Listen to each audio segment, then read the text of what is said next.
বড় বড় বাবুর্চিরা যে রান্না করে সে খাবারগুলো এত টেস্ট হয়, বিশেষ করে মাংস, বিভিন্ন অনুষ্ঠানের মাংস এত টেস্ট হয়।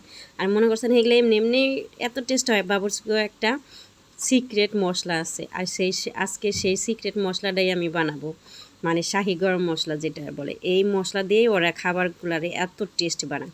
বড় বড় রেস্টুরেন্ট বলেন, বিয়ের অনুষ্ঠান বলেন, যে কোনো অনুষ্ঠানে বাবুর্চিরাই এই মশলা ব্যবহার করে বিদায় এত মজা হয় রান্নাগুলো। তো চলেন দেখুন আপনারাও আজকে কি কি দিয়ে সেই শাহি গরম মশলাটা বানায়। তো আমি প্রথমে নিচ্ছি এখানে কালো এলাচ। তো কালো এলাচটার দামটা একটু বেশি, তো এটা আপনার আমি আন্দাজ মতো নিছি। এরপরে হচ্ছে যে মোটা জিরার মতো যে মশলাটা, মিষ্টি সজনাকে কি বলে, ওইটা নিছি। এরপরে দারচিনি নিয়েছি, আর এই যে এখানে সাদা এলাচ নিছি কতগুলা, রাঁধুনি মশলা নিছি, তারপরে নিয়েছি তেজপাতা, তারপরে জিরা, মেথি, সাদা গোলমরিচ, কালা গোলমরিচ, লবঙ্গ, সরিষা, মানে যত আইটেম পারেন আপনি অ্যাড করবেন। আমি আমার সাধ্য মতো, আমার তো আবার টাকা পয়সা নাই, এই জন্য সাধ্য মতো এইটুকুই দিছি। তো আপনারা যার যত সামর্থ্য, যত মশলা আছে সবটা এটার সাথে দিবেন, দেখবেন মশলাটা আরও বেশি মজার হয়ে গেছে। তো এবার খালি মশলা দেখালে কি কাম হইব, এটার তার পরবর্তী প্রসেস কি দেখানো লাগবো না, চলেন।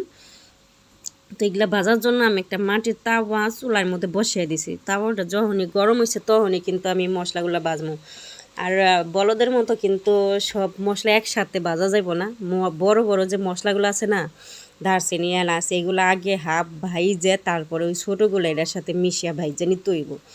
কারণ দেখেন এই যে কালো কালো এলাচ, সর্বোচ্চ বড় সাইজের এলাচ, এই এলাচ কিন্তু বাঁচতে অনেক টাইম লাগে। আর এগুলো যদি একসাথে ভাজেন বাকিগুলো একেবারে ছাই হয়ে যাব, কালা, বুঝছেন। তো এদিকে যে আমি যে বড় বড় বুট্টা বুট্টা যে মশলাগুলা ভাজা শুরু করছি, এগুলা হাফ ভাজা কিন্তু হয়ে গেছে। তো এর মধ্যে এখন আমি যে বাকি মশলাগুলো ছিল ছোট ছোট, তেজপাতা, জিরা টিরা যাই কোন, সবটা আমি এটার সাথে দিয়ে ভালো করে নাড়ার তালে থাকতে হইব, বুঝছেন।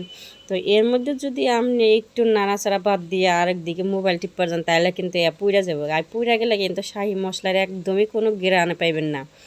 তো এটা সবসময় নাড়া তালে থাকতে হইব। আর বিশেষ করে যদি এই মাটিটা আপনারাও ব্যবহার করতে পারেন, তাহলে কিন্তু সবচেয়ে ভালো হয়। সীসার হাঁড়ি পাত্র ব্যবহার করলে কি নিচে পুইরা যায় আর কি।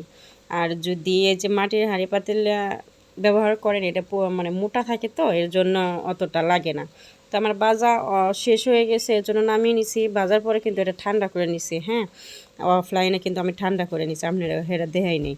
তারপর আমি যে ব্লেন্ডারে দিয়ে যেভাবে ব্লেন্ড করে নিছি, আর এটা দিয়ে এখন মজার মজার খালি রান্না করব, আর খেতে হবে সেই বাবুচিদের রান্নার মতো। আজকের মতো এ পর্যন্ত।